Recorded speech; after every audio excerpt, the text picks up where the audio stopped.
Well, hello, everyone, and welcome to the Healing and Freedom Journey. Mark DeJesus here, your brother from another mother, bringing you insights along the way. I'm all about mental, emotional, and relationship health. And if you are too, you have arrived at a great place. Today, what I want to get into is speak just for a few moments about your mental health and the power of deciding. This is something I've learned firsthand in my own journey, and sometimes I learn a lot of things the hard way, and through the struggle, I discover what's more helpful.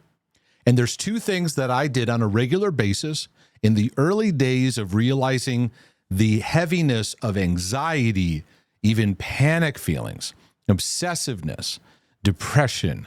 There's two things that I did when I woke up in the morning that were very unhealthy, and many of you can relate to this. Number one is I would do this incessant checking on how I was feeling.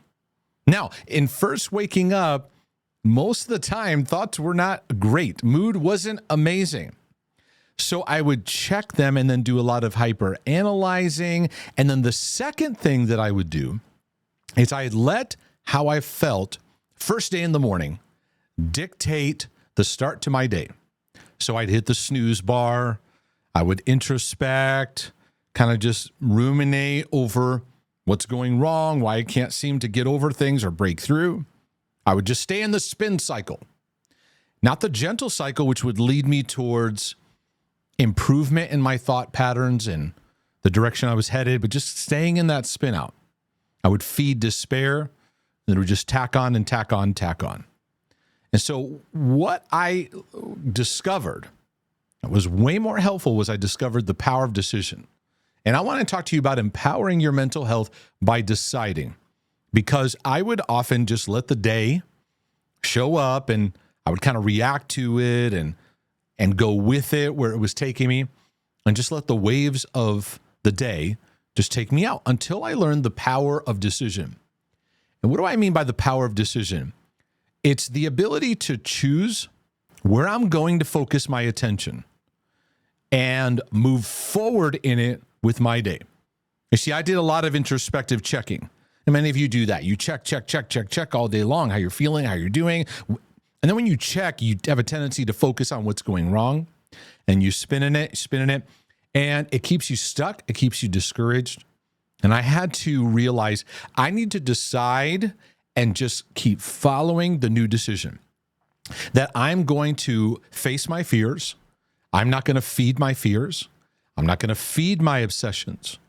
I'm not going to feed my fears. I feel fear, but I'm not going to serve it. I have the ability to decide. I may have intrusive thoughts, but I'm not going to serve the intrusive thought. I may feel depressed this morning, but I'm not going to serve everything that depression is saying. See, this is kind of goes down a list of a lot of areas that we battle. And I realize that my mental health does so much better. My emotional health, my relationships thrive in such a better way when I utilize the power of choosing and deciding. Now, our mental health battlegrounds often want to steal our ability to decide.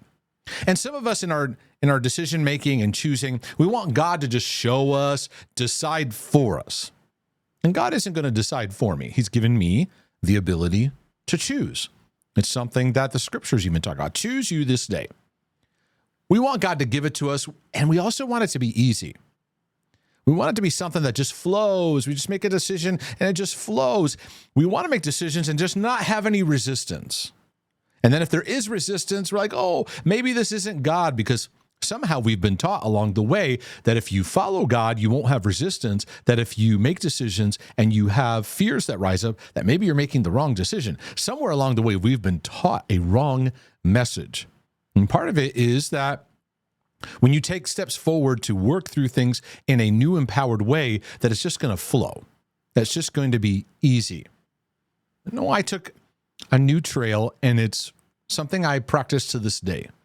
The ability to decide that I can begin each day deciding what my thought process is going to be and where I'm going to point the compass and take a step towards that. Now, many of you need to understand you cannot control what thoughts come your way. You can't. You can't control what thoughts are going to show up or emotional rifts that are going to show up, or trials that are going to hit your way, or the resistance that's going to hit at you, or the arguments that are going to show up. But you can decide where you're going to point your compass and taking that next step. You can choose where you're going to point the direction. This is what I'm going to think on, and I'm going to choose to go in that direction. This is what I'm going to choose to think on, and I'm going to take a step in that direction. Now, this is done best in compassion. Some of us get very militant with ourselves, right? Oh, doggone it, you're going to go. Now, sometimes we need a little bit of that. Like, come on, soldier, let's do this. But I encourage a compassionate, gracious posture, because love has the ability, the love of God has the ability to empower our belief system. The Bible says love believes all things, right? Love loves the truth. And so the love of God is so important. We want to compassionately relate to ourselves in our deciding factor. For example, I had the hardest time when I would wake up in the morning. I would feel despair. I'd feel such heaviness. I can't do this. So I said, you know what? I'm going to set my morning, and I'm going to make a decision beforehand. This little tweak in my mind happened. It's kind of interesting. I was reading in the Bible, and I noticed where in creation, the Bible says the evening and the morning were the first day. I was like, that's interesting. Why did it say the morning and the evening? Because doesn't the day start in the morning? It's like the evening and the morning were the first day. I was like, what if I started my day in the evening? Meaning this, as the evening approaches, I want to think about the next morning, and I would set things in motion to start my day so that when I woke up, it would cue my mind to not ruminate and spin, hit the snooze bar, go, woe is me. So this is what I did. This is my example. You don't have to do this, but it's just what I did. I set my alarm clock, and I set it a little bit away from me so that I couldn't just reach over and hit snooze. And I would set it for a reasonable time, not like, okay, I'm going to wake up 2 hours earlier. This is a reasonable time so that I make sure I get enough sleep, because that's important. I'm going to go to bed at a decent time. We're going to close things out so that I can start winding down. This is all loving, nurturing care, right? But this is what I did for me. This helped me. I would take the most jammin' praise song that I would love, that would get my feet moving, that I would just, during the day, I would just love and sing to it. And I would have that cued. I had my alarm clock, had a CD player. This is starting to date me now. And so I had that track played on that, and I would turn it up as loud as it would go. So that when I woke up, boom, that song was meeting me, and it would trigger my mind. Don't negotiate, get up, decide. And start the day. So that music would play, I would get up, and I would start the day at the time. The next best thing I could think to do was just go get in the shower. Just get the day started. Now, some of you go to your coffee, or you go to the bathroom, or whatever it is that you do. But this was a way to go, don't start your day examining how you feel. It's not a healthy place. In mental health, it's not a good place to live. In fact, the extra snooze bar and stuff, it's anti-loving, because then it puts you behind, it delays. I get it. People are struggling with depression. I get it. This one little shift has had a big change in my life, because the deciding where I would wake up and go, ooh, I feel that heaviness. Okay, I feel that heaviness, but here's what I'm choosing to step into. So it allowed me to realize I can make a choice even though my feelings are struggling. That helped prime my day to get me moving forward. And for me, I would go, some of the things like, or maybe early morning reading or stuff like that, I'm going to do that a little bit later, because right now when I first wake up, it's a little challenging. And so I learned the power of decision in my life and what it did for me. So I have some application that I want to give to you. The first thing is, don't wait for the day to tell you what to feel. The messages when you wake up in the morning that hit you. If you know me, I'm not negative about emotions. I like empowering your emotions, helping you navigate your emotions. I don't dismiss them. Oh, it's just what you feel. Stop thinking about your feelings, right? That's not a black and white message for me. But your feelings go up and down. Your feelings take time to catch up to where you want to head. If you make a decision that I'm not going to let fear be my boss, your emotions are going to need to take time to go, whoa, whoa, whoa, whoa, whoa. We're going in a whole new direction. And many people get stuck because their feelings are constantly checking their feelings. Like we can be very addict oriented. I need to feel a certain way and I'm chasing that feeling. And if I don't have that feeling, I can't move forward. Which leads me to a very important one. Beware of compulsively checking for how you feel, because it keeps you stalled. For many of you, this is an actual compulsion that you get locked into. Checking how you're feeling, examining what it means, staring at it relentlessly. It keeps you looking down. It keeps you looking back. And when you're staring down and staring back, guess what you're not doing? You're not looking where you're going. So therefore, you're usually not taking a step. And many of you are going to have to learn how to take this pattern and starve it. Take this area where you compulsively check, am I feeling okay? Do I believe enough? How do I feel about this thing? How do I feel about this person or this? How do I feel about this situation? How do I feel? How do I feel? And the examining doesn't let you actually live and take a step forward. And we start living when we decide we're going to step into a direction. You also don't make decisions by feeling perfectly about it. We often want our emotions to fully line up, then we make the choice. This was something I followed on a regular basis for way too long. And it dictated way too much of my day, and it stalled my ability to move forward.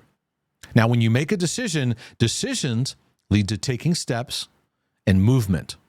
Many people feel stagnant, and in that stagnancy, depression increases, discouragement increases, because they just need to take a step. And it's like the waters of their life have gotten still, and the river is not moving its waters. And so in that stillness, it gets stagnant, the bugs, the water starts smelling, right? So we have to realize that mental health improves when we take action and we start practicing. You don't just learn and then all of a sudden you're going to be better. You have to practice it and take action so that your body and your whole being starts to experience the learning. We actually learn the most through practice and experience. And many of us get so heady, it leads to rumination. And it's like you're making a decision to move forward and stop feeding your obsessions. Make a decision to move forward, stop feeding your fears. You may have depression, but you don't have to feed it. And I'm going to take loving steps to move in some new directions. You're going to have some resistance. And your feelings take time to catch up. But that deciding leads to just the next step. It's not about the big, giant, series of huge steps. Nope, it's just one step after another, one step after another, one step after another. And that leads me to the saying that I say, you got to decide and keep deciding. Sometimes we think, I made a decision. I'm going to move in this new direction. I'm not going to serve my compulsions and serve the obsessions anymore. And then you're like, I made the decision. Why isn't it clicking in? Because you have to decide and keep deciding. A lot of you are dealing with thoughts that are trolls, and trolls, you have to decide and keep deciding and keep moving forward and keep moving forward. It realigns your compass. It realigns your focus. When you take the step, it actually helps your focus a lot because you're bringing yourself into the new way versus just like, I think I can. It's important that in our journey overall, that we learn to keep our head up, look out and forward. That's the majority of what we're doing. Our head up, and many of us, our heads are down. We're staring down, we're staring in, right? Instead of looking out, we're looking inward. Your eyes are meant to look out, right? And forward meaning moving forward. Now we say, well, Mark, shouldn't we, check in, be self-aware? Yes, but check-ins are not meant to be constant, chronic, microscopic, all throughout the day, just continually. Check-ins are meant to be periodically, and many are incessantly introspecting and checking that it's actually sabotaging their ability to look up and take steps forward. And so cultivating this mindset helps you to cultivate single-mindedness. When you take a step, you're living more single-minded. And one of the things that I did that helped my decision-making was I would ask myself empowering questions. Many people ask themselves disempowering questions, or they ask spin-out questions. I asked myself empowering questions, and one of them was, what would my day look like? If I just knew I was connected to how much God loves me, what would my day look like? And I would imagine what that day would look like. I'd look at my appointments. I'd look at the things ahead that day. And I'd go, what would that look like if I lived loved? And so I would act in that way, decide in that way. That built my faith up. And I would take action even though my feelings were not totally lined up with me yet. And I've learned that, I can't wait for all my feelings to line up for me to make decisions. And many are lost between two opinions. You're lost between contrarian thoughts. You take a step and it's like, yeah, but what about this? Yeah, but you want to be, and it's always sabotaging. We fear failure. We fear doing something wrong. But listen, taking a step will help you to learn in such powerful ways, and it helps break procrastination. It helps break double-mindedness, and it helps break that chronic pattern of being stuck. Where in your journey do you need to just go, I need to decide and just take a step forward, one at a time, and keep deciding in that step? I pray this will help you in your journey. If this video was a blessing, do me a favor, click that like and subscribe. You can also go over to markdejesus.com, where I have a great library of topics that you can look through, and a lot of book materials, including my latest, The OCD Healing Journey. I also have a community I formed for those that want to take a deeper investment, be a part of Q&A calls, and can also take advantage of course material to get more in-depth focus training in a variety of areas. Well, it's a blessing to be your brother from another mother. Lord willing, the creek don't rise. I'll be back with more insights for your healing and freedom journey. But in the meantime, I'm out.